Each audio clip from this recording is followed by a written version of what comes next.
우리 욥기서 말씀을 지난주까지 같이 읽고 은혜를 나누었고, 어떤 말씀으로도 함께 할까 이렇게 생각을 했죠. 구약 성경을 오랫동안 같이 공부했기 때문에 또 신약 성경을 한번 돌아보면 좋겠다 그런 생각을 했습니다. 그리고 우리가 요전에 사도행전을 같이 공부한 바 있기 때문에 사도행전 말씀을 배경으로 하는 여러 서신서 중에 또 대표적인 서신서가 또 고린도전서입니다. 로마서도 있습니다. 고린도전서입니다. 그래서 고린도 전후서를 같이 읽고 은혜를 나누는 것도 좋겠다 생각합니다. 새로운 성경 공부를 하게 되면 첫 시간이 중요합니다. 첫 시간 기본적인 공부를 잘 해야지 그 다음에 어떤 내용이 이어지는지 알 수가 있습니다. 그래서 오늘 사실 지도를 2장을 복사를 해왔는데요. 눈으로 보는 것도 좀 필요하기 때문에 밖에 비가 오는 소리예요? 에어컨이에요? 에어컨이군요. 그래서 지도도 좀 참고하고 그 다음에 또 말씀을 보면서 같이 고린도전서를 통한 하나님의 말씀을 듣기를 바랍니다. 고린도전서 1장 1절 말씀, 하나님의 뜻을 따라 그리스도 예수의 사도로 부르심을 받은 바울과 형제 소스티는 이렇게 되어 있어요. 말씀 보면 하나님의 뜻을 따라서 그리스도 예수의 사도로 부르심을 받았다. 누가요? 누굴까요? 바울이 그래서 사도 바울이라고 합니다. 자신이 그렇게 생각을 하는 거예요. 사도는 진짜 보냄을 받은 사람이라는 뜻을 갖고 있는데요. 이 자기 자신이 사도라고 생각해요. 하나님으로부터 보냄을 받은 자라고 생각해요. 그런데 이것이 하나님의 뜻을 따라서 그렇게 이루어졌다라고 생각합니다. 자기가 원해서 한 게 아니고 하나님께서 그렇게 하려고 하셔서 내가 하나님의 종, 하나님의 사도가 되었다 이렇게 생각을 합니다. 여러분 이제 사도 바울 우리가 신앙생활 하다 보면 예수님 공부를 많이 하지만 신약 성경에는 예수님 다음으로는 사도 바울에 대한 공부를 많이 하고 그래서 사도 바울에 대한 이야기는 많이 알고도 있어서 그렇게 새로울 것도 없어요. 복습이기도 하고 그렇지만 또 의외로 모르는 것들도 많이 있기 때문에 공부를 좀 하는 거예요.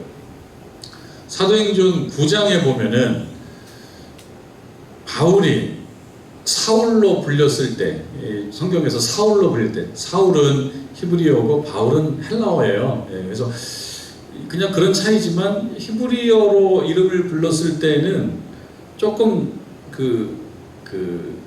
작은 지역을 좀 바탕으로 하잖아요. 히브리니까 이스라엘이잖아요. 이스라엘로 국한되는. 그래서 얘기하자 그러면 아주 보편적인 건 아닌 거예요. 사울이라고 하는 이름에서 느껴지는 것은 보편적인 건 아닌 거예요. 바울이라고 하는 이름에서 느껴지는 것은 보편적이고 일반적인 의미를 갖고 있는 거예요. 지금으로 얘기하면 영어식 이름. 그래서 우리 팬텀싱어 이렇게 보다 보면 거기에 존 노라고 하던 그 사람이 나와요. 이름 원래 노 아무개인데요. 앞에 존을 붙여서 자기 이름을 존 노라고 이렇게 하는 거예요. 존이라는 거죠. 존 요한이거든요. 존은 요한이에요. 그래서 자기 성씨는 뭔데 요한으로 불리는 거예요. 그러면 조금 더 세계적인 거죠. 일반적인 거죠. 그래서 바울은 그래서 파울로스라고 하기도 하고 영어로는 폴이라고 합니다. 폴. 그러면 사울, 히브리어로 불렸을 때는 굉장히 작은, 좀 특수한 그런 이름. 좀 민족주의적인 그런 느낌이 많이 들어가 있어요. 사울 하면. 근데 바울 하면 글로벌해요. 글로벌. 그래서 굳이 좀 얘기를 하자면 바울로 이름을 주로 부르게 된다라고 하는 것의 그 의미는 굉장히 넓게 활동하는, 굉장히 넓게 사람도 넓어지고 또 활동 방향도 넓어지고 그런 의미를 좀 담고 있다고 부를 수도 있을 거예요. 그래서 사울과 바울은 같은 이름인데 성경 말씀에 보면 예수님 만나고 회심을 하고 난 이후에 보면 바울이라는 이름으로 불립니다. 계속 그렇게 불립니다.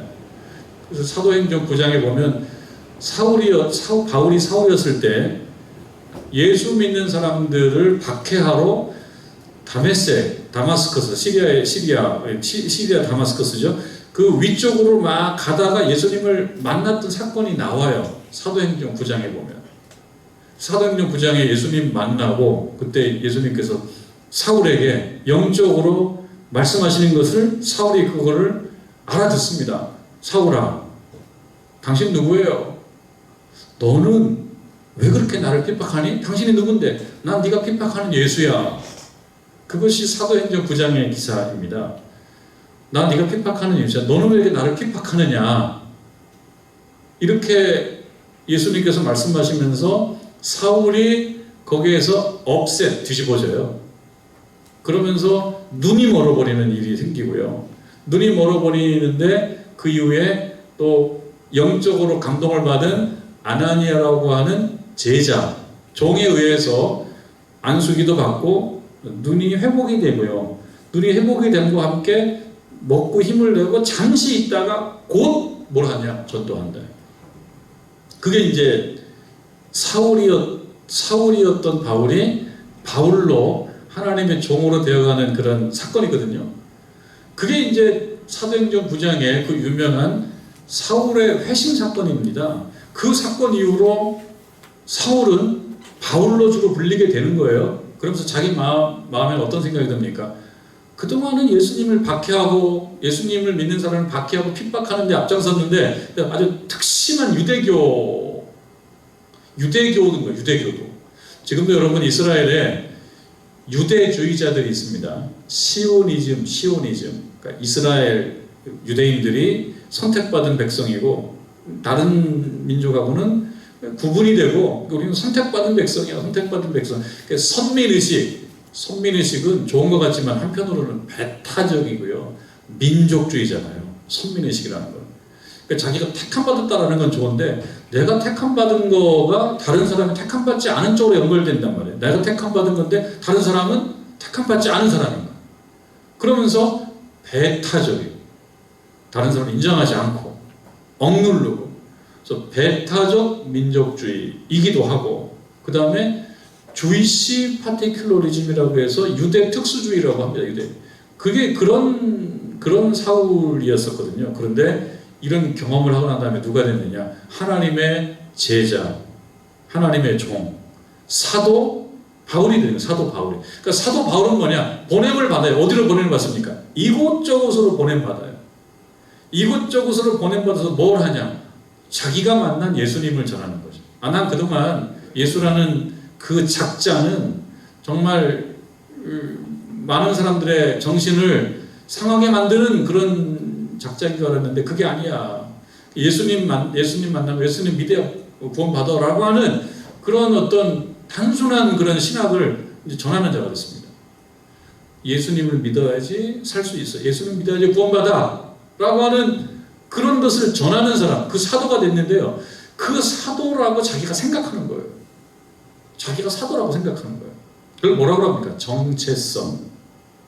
정체성이에요. 여러분 우리가 생각할 때 여러분 스스로 자기는 어떤 사람인가, 나는 누구인가에 대해서 뭐라고 말할 수 있습니까? 여러분 누구인가? 그 정체성이 뭐냐에 따라서 그 사람의 삶이 또 달라지기도 합니다. 정체성. 외국에 나갔는데 내가 대한민국을 매우 사랑해요. 난 대한민국 사람이야. 대한민국의 대표 선수야 라고 하는 정체성이 있으면 외국에 나가서도 당당하게 막 하잖아요. 근데 대한민국이 너무 부끄러워.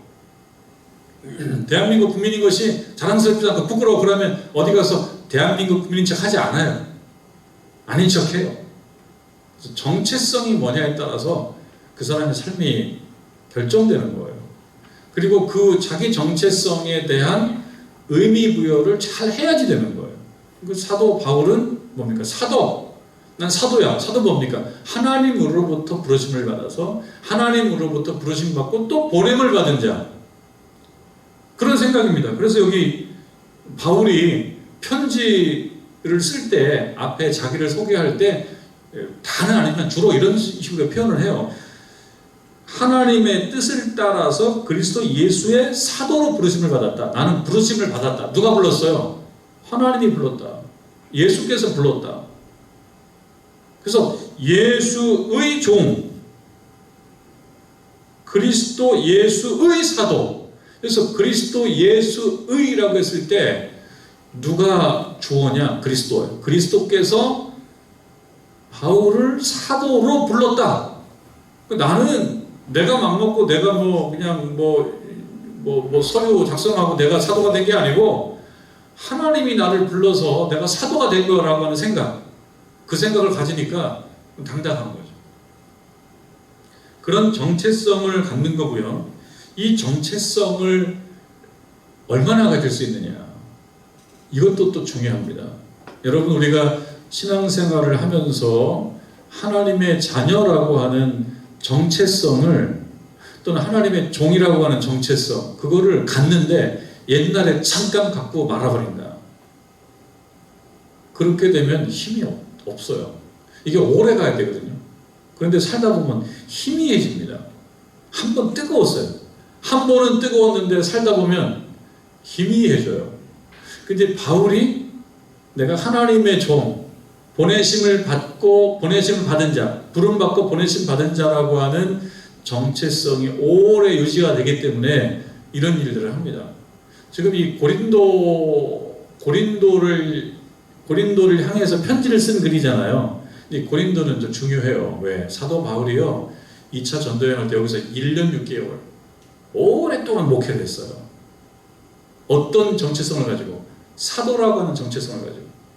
사도라고 하는 정체성을 가지고 오랫동안 일을 했습니다. 앞으로도 계속 하는 거죠. 그래서 우리들도 오늘 저녁에 이 말씀 통해서 한 가지 생각해 봐야 될 것은, 내가 누구냐? 여러분, 내가 누구냐라고 질문하고, 나 하나님으로부터 부르심받고 보냄받은 하나님의 제자야, 종이야 라고 생각하는 게 있다면 능력이 있는 겁니다. 지금 그렇게 얘기해요. 사도됨, 나 하나님의 뜻을 따라서 부르심받았어 라고 하는 것이 잘난 척 하는 걸로 쓰는 게 아니라요, 이렇게 얘기하지 않으면 사람들이 사도 바울이 말한 거를 좀 우습게 여겨요. 이거를 중요하게 강조를 해야 되는 거예요.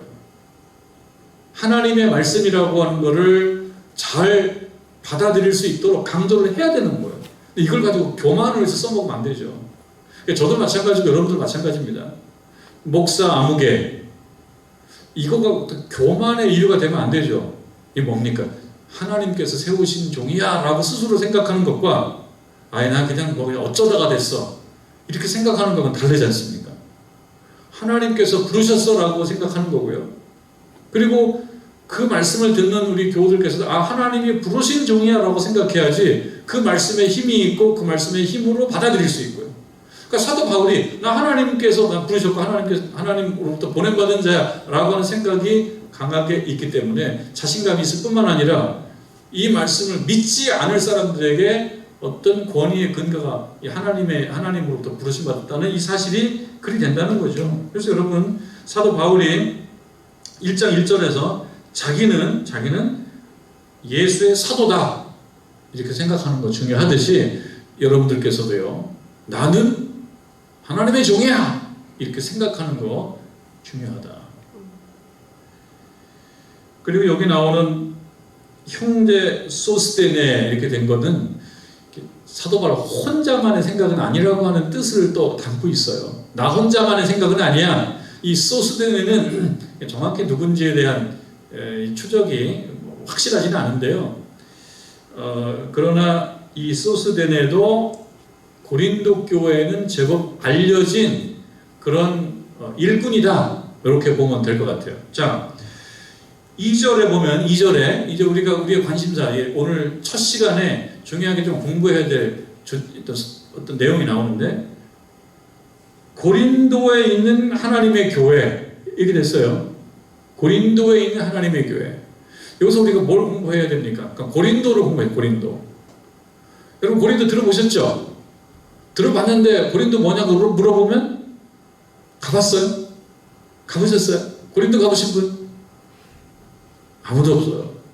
저도 여러분 손들으라고 손드는 거지 가보고 손든 게 아니에요. 저도 안 가봤어요. 그래서 공부를 미리 좀 했어요. 공부를 하고 지도를 한 2장 정도 준비했습니다. 고린도, 여러분 받으신 지도가 2장인데 하나의 지도는 사도 바울이 전도 여행을 했을 때 어떤 그 전도 여행의 여정을 얘기하고 있는 거고요. 그리고 2번째는 잘 보이진 않지만요. 이거는 오늘날 지도입니다. 오늘날 지도인데 오늘날 지도는 크지 않아서 조금 설명을 해드려야 되는데 여러분 오늘날 지도 한번 보세요. 보면은 아테네 보이나요? 아테네. 그러면 그 아테네에서 왼쪽으로 한 15cm 아니 10cm 아니라 5cm 정도 가면 뭐라고 써 있어요? 코린토라고 써 있어요. 코린토. 아마도 이 그리스는 그리스 말을 쓰니까 헬라 말이라고 해요. 헬라 말을 쓰니까 이 헬라 말에 여기도 보면은 헬라어로 표기가 되어 있어요. 한국말 써 있고. 그래서 이거를 읽을 때 코린토라고 읽는다는 거예요. 코린토스라고 읽는다는 거예요. 그래서 오늘날 고린도라고 하지만 이 조금 더 근접한 발음은 코린토라고 하는 거죠. 코린토스. 그리고 영어로도 코린티안 뭐 이런 표현을 써요. 코린토, 코린티안 그런 표현을 씁니다. 그래서 이게 고린도인데요. 우리가 얘기하는 고린도인데 요거 조금 설명해 드리는데 이 아테네에서 버스 타고 1시간쯤 간답니다. 아테네에서. 우리 나중에 성지순례를 혹시 갈 기회가 있으면은 타볼 기회가 있을 거예요. 아테네는 유명하니까 아테네에 가는데 아테네에서 차를 타고 가면은 요 도로가 있는데 이 도로 왼쪽으로는 바다가 있네요. 에게해 바다가 있고요. 이제 그 섬같이 생긴 쪽으로 가는 건데요. 이 섬이 아니에요. 그 그리스를 전체 배경으로 봤을 때 이 밑에 있는 섬처럼 생겨 있는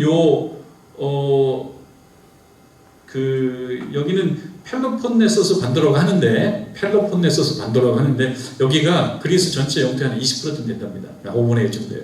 그리고 이 크기는 대한민국의 한 5분의 1쯤 돼요. 대한민국의.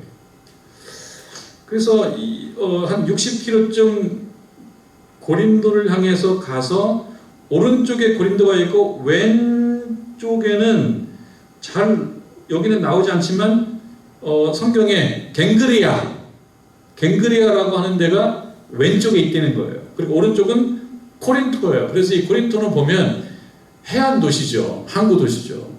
이 오른쪽에 이오니아 해가 있어요. 그래서 바다예요, 여기도. 그래서 고린도는 요 바다하고 인접해 있는 도시고요.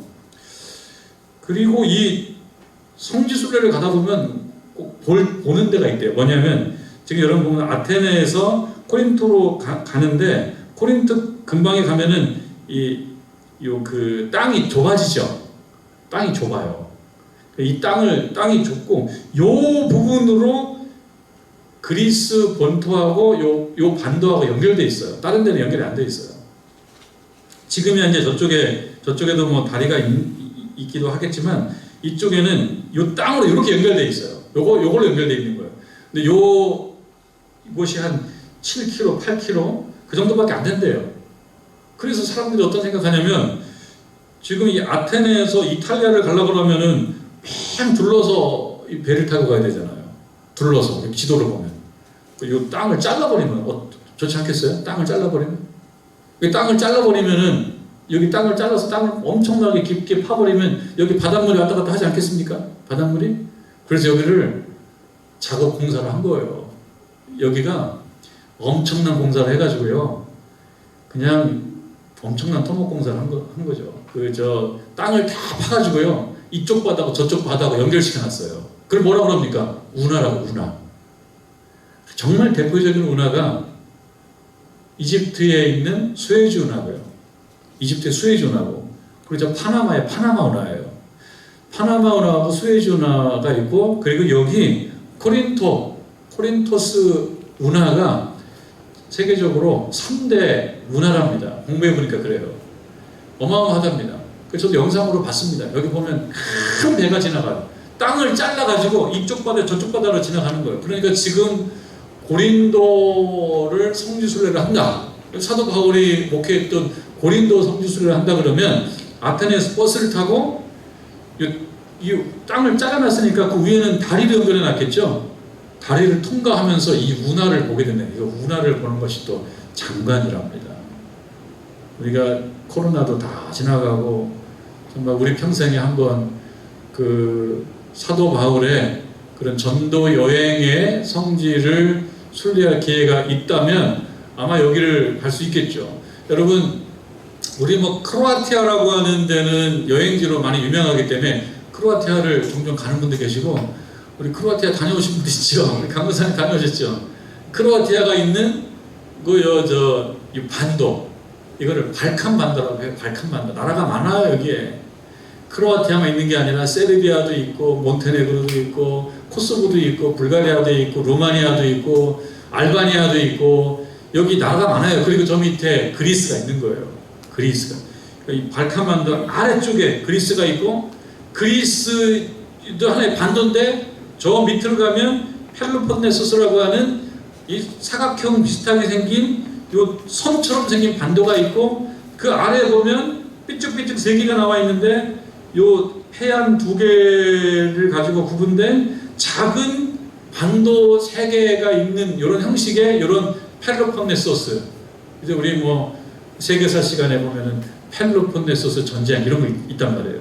그리고 여러분 여기 이 지도에 보면 요 뒤에 펠로폰네소스 그 반도 아래쪽에 작은 글씨로 여기서 들어본 듯한 그 지명이 하나 나와요. 뭐라고 나옵니까? 스파르타. 들어보셨죠? 스파르타. 아주 그냥 아주 밀어붙여서 훈련하고 하는 걸 스파르타식이라고 얘기한단 말이에요. 스파르타와 아테네가 전쟁한 이 전쟁, 이런 전쟁도 있듯이 유명한 데입니다. 스파르타, 아테네, 코린토, 이렇게 유명한 데인데요. 이 코린토가 그 유명한 그리스의 저 아래 반도의 그 운하를 넘어가면 있는 유명한 도시. 근데 이 도시가 예전에도 유명했다. 그 얘기입니다. 그 고린도 쪽 이 고린도 쪽 고린도라고 써 있는 그 바다 쪽에서 이쪽 오른쪽에 있는 바다 쪽으로 예전에는 배가 못 오니까 여기를 어떻게 해요, 여러분? 배가 못 오잖아요. 보시죠. 고린도라고 써 있는 그쪽에 바다가 있고 그 반대편에 바다가 있는데 이쪽에서 이쪽으로 배가 오고 싶은데 못 오잖아요. 그래서 예전에는요, 배를 육지에 올려가지고 운반했답니다. 배가 육지에 가려면 어떻게 갑니까?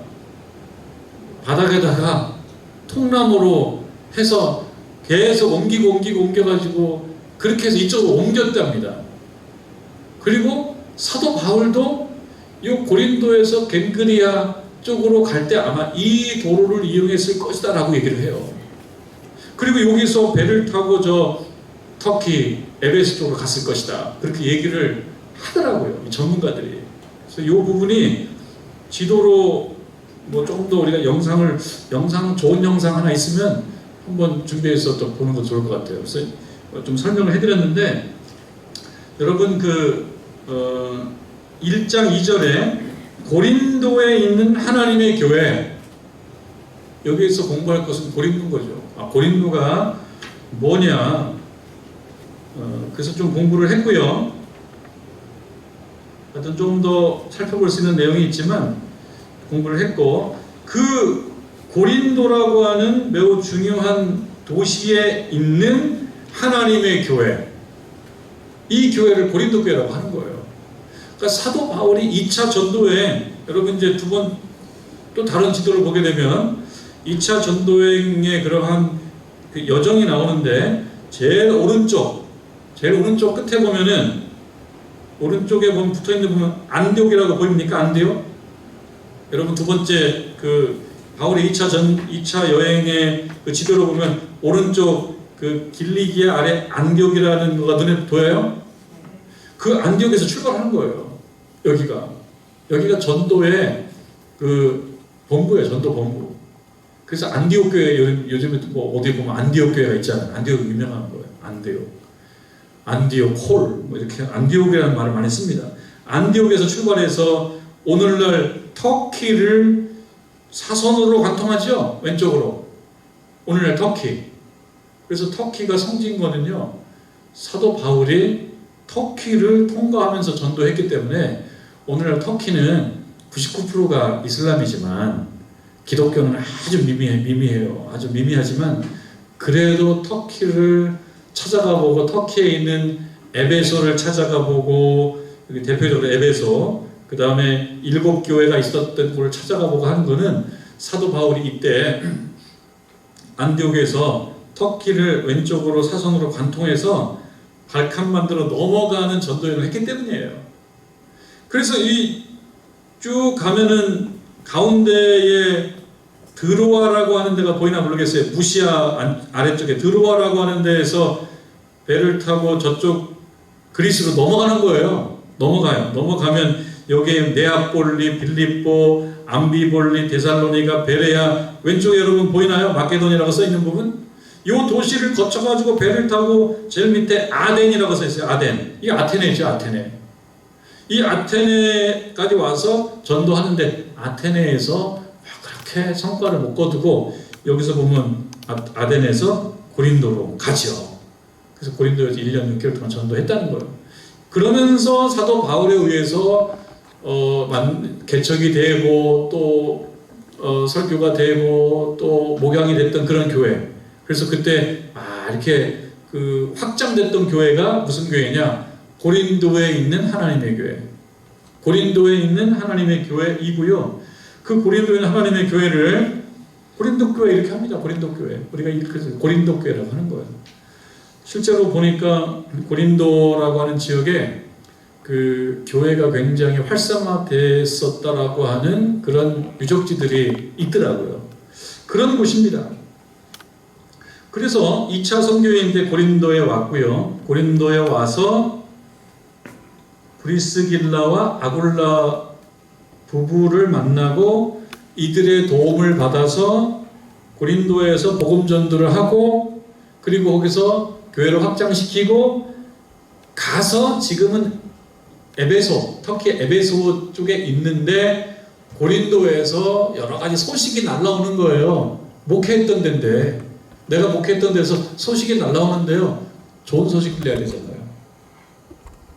여러분들께서도 뭐 정릉제일교회만 섬기시는 분도 계시겠지만 어느 경우는 다른 교회 섬기시다가 또 우리 교회 와서 신앙생활 할 수도 있지 않습니까? 그런데 예전에 신앙생활 했던 교회로부터 소식을 듣는데 좋은 소식 들어야 되잖아요.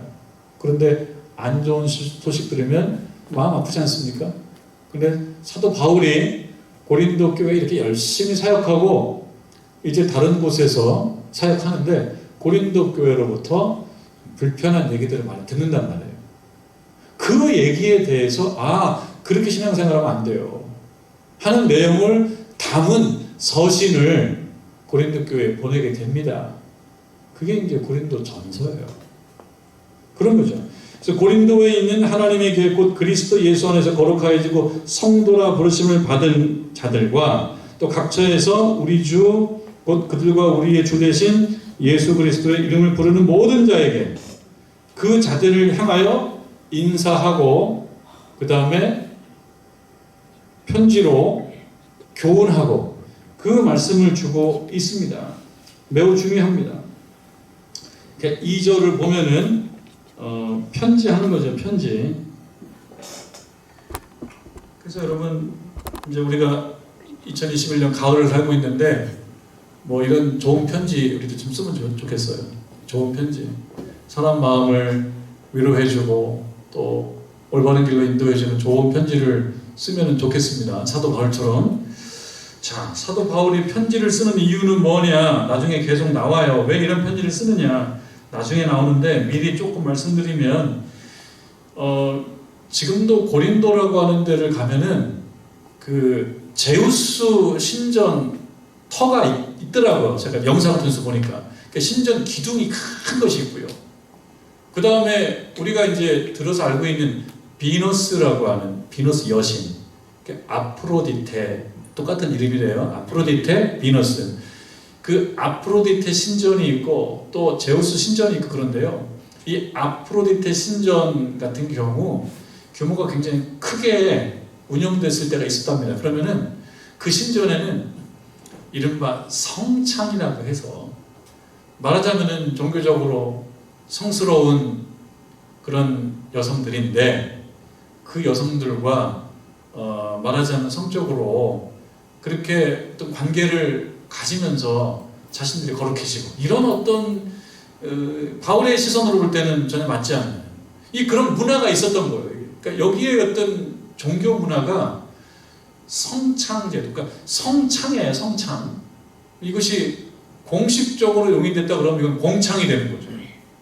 이러한 이 헬라 문화 속에서 종교적으로 사도 바울이 봤을 때는 옳지 못한 그런 상황이 펼쳐지게 되고 고린도 교회 성도들도 그 사실에 영향을 받지 않을 수가 없어요.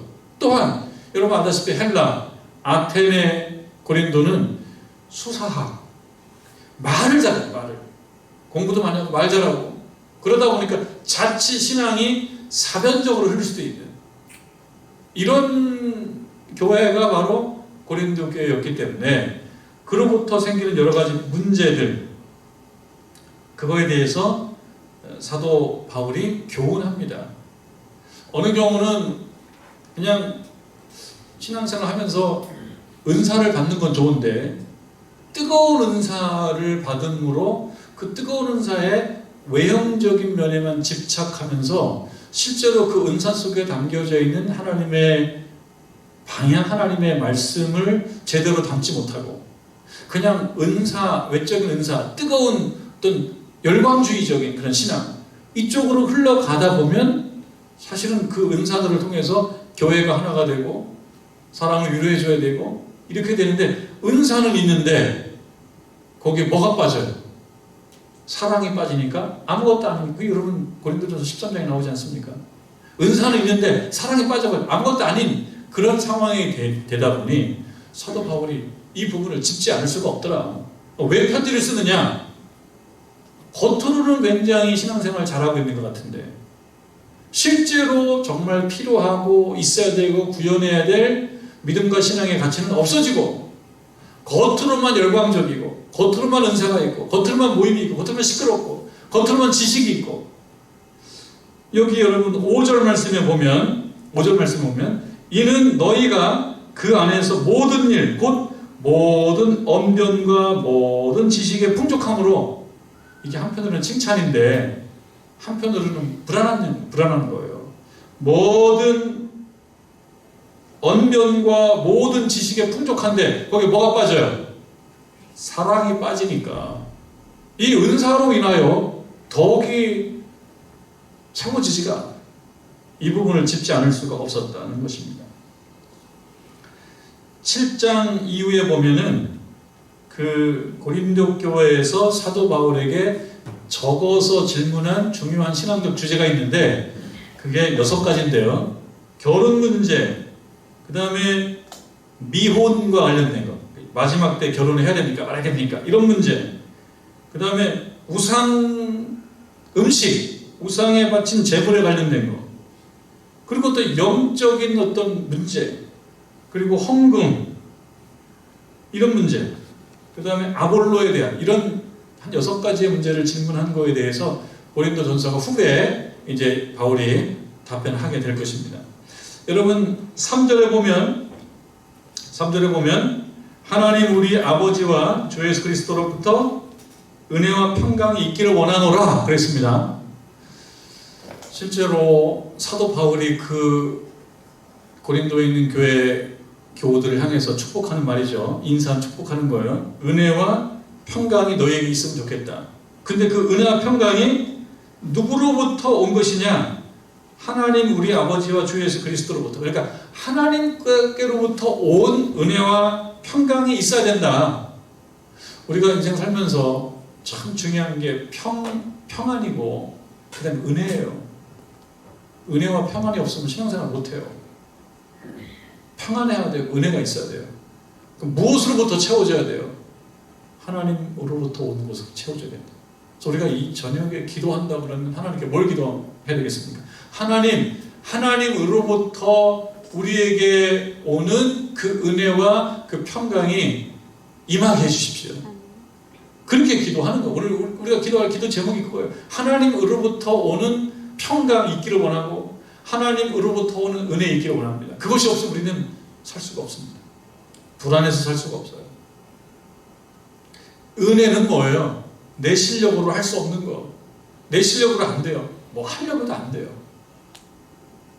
그러면 포기해야 돼요. 내 실력으로 안 되면 포기해야 돼요. 근데 포기할 주제도 아니에요. 포기할 수도 없어요. 내 실력으로는 안 돼요. 그럼 어떻게 해야 돼요? 누군가 도와줘야 됩니다. 누가 도와주면 좋겠어요? 하나님께서 도와주시면 좋겠다. 그게 하나님의 은혜죠. 하나님의 은혜. 평안. 불안한 사람 많습니다. 이것저것 안 돼서 참 불안해요. 여러 가지 불안합니다. 그 불안을 이기기 위해서 노력을 많이 합니다. 그런데 하나님으로부터 주어지는 평안, 그 평안이 불안을 몰아내는 것입니다.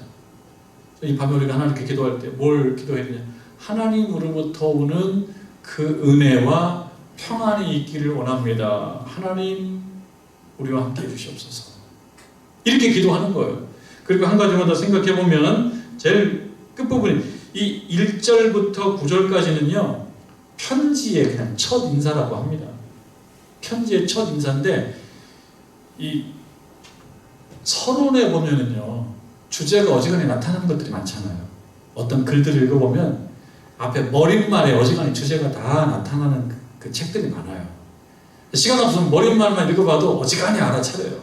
머릿말 읽어보면 이 저자가 뭘 쓰려고 하는지를 좀 알아요. 저기 보면은 어지간히 나옵니다. 그 중에 하나는 뭐냐? 8절 9절 주께서 너희를 우리 주 예수 그리스도의 날에 책망할 것이 없는 자로 끝까지 견고하게 하시리라. 그러면서 축복인데요. 동시에 그리스도의 날, 하나님께서 매우 중요하게 예정하신 어떤 날이 있어요. 그 날에 다 살펴보고 우리는 살펴보고 합격하기를 바라는 거예요. 여기 보면 책망할 것이 없는 자. 그러니까 어느 날이 하나님 정하신 어느 날에 검사를 다 해봤어요. 근데 보니까 잘 돼 있더라. 통과 합격 이렇게 되기를 원하는 거예요. 하나님께서 정하신 어떤 시점이 있어요. 아직은 아니다. 그럼 기회가 있는 거예요. 그래서 여러분 살다 보면은 책망받을 일들도 우리가 종종 합니다. 우리가. 그런데 회개라고 하는 방법이 있잖아요. 회개라고 하는 과정을 통해서 책망받을 일을 면할 수가 있다. 그래서 이 저녁에 우리가 기도할 때 하나님 내가 생각해 보니까 저 책망받을 일들이 좀 있어요. 이 책망받을 일들을 하나님 용서해 주십시오. 그러면서 책망받을 일이 없는 상태로 만들고 새롭게 다시 살아갈 수 있는 상태로 만드는 것. 그래서 내일 우리에게 주어지는 새로운 도화지를 이 저녁에 받는 것. 그것이 우리 기도 제목이에요. 앞으로 책망할 것이 없도록 노력하는 것. 책망할 것이 있기도 하단 말이죠.